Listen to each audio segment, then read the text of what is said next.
Well, there's a few news articles I was interested in. In New York City, like San Francisco, they're having a ton of crime. This guy here is going up to someone in the subway and smearing a bag of feces on her head.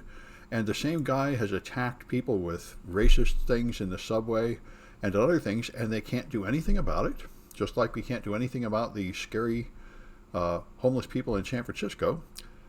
They say they can't, he keeps getting left out immediately, like 3 times in the same day without being charged. They can't even ban him from the subway. They can't do anything. And so Mayor Eric Adams is trying to change the laws so they can do something about this to take the people that are obviously insane and dangerous off the street.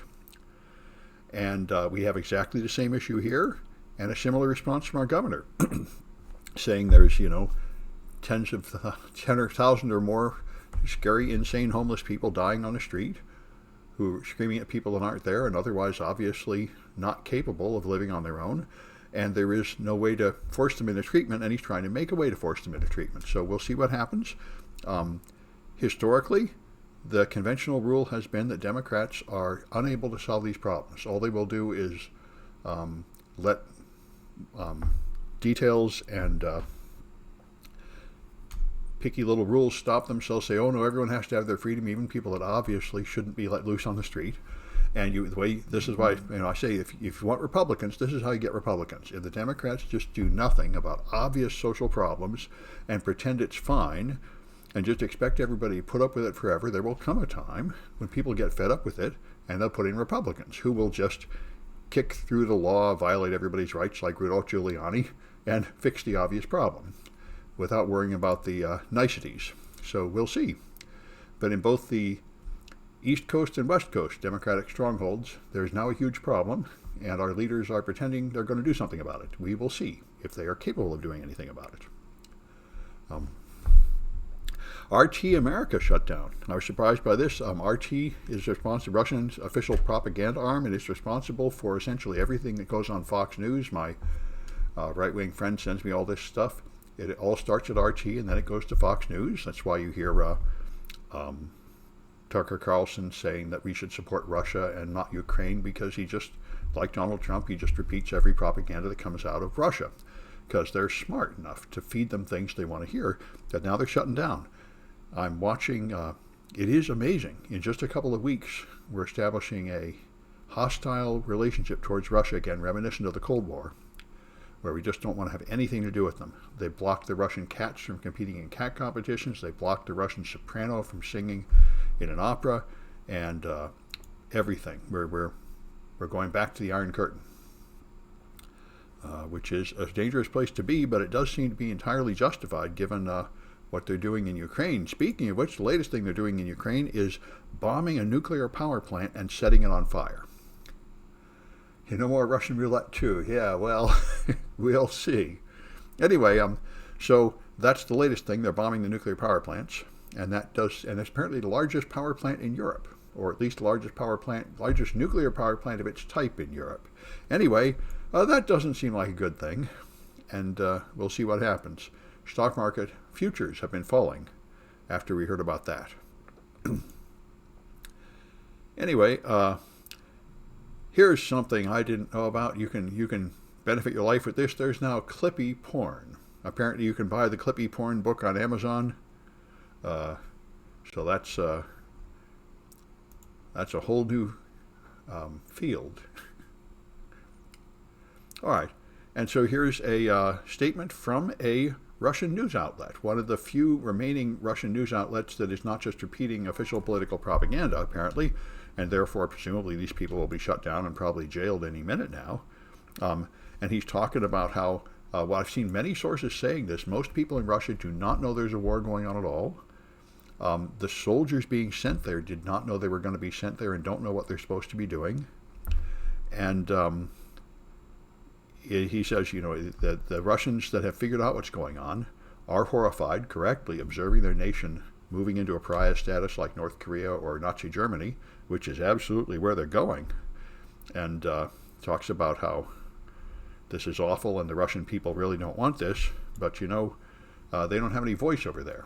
So we'll see. A bunch of them are protesting and getting arrested and will probably suffer brutal punishment because there is no freedom to protest over there.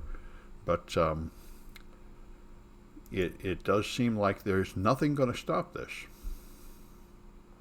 And Zelensky, the president of Ukraine, says that we should make a no-fly zone, even though that will involve NATO members shooting Russian planes out of the sky, because what he says, what I'm hearing increasingly people say, is you're fooling yourself. Putin will not stop at Russia, will not stop at Ukraine. He will then invade NATO countries. You'll have World War III.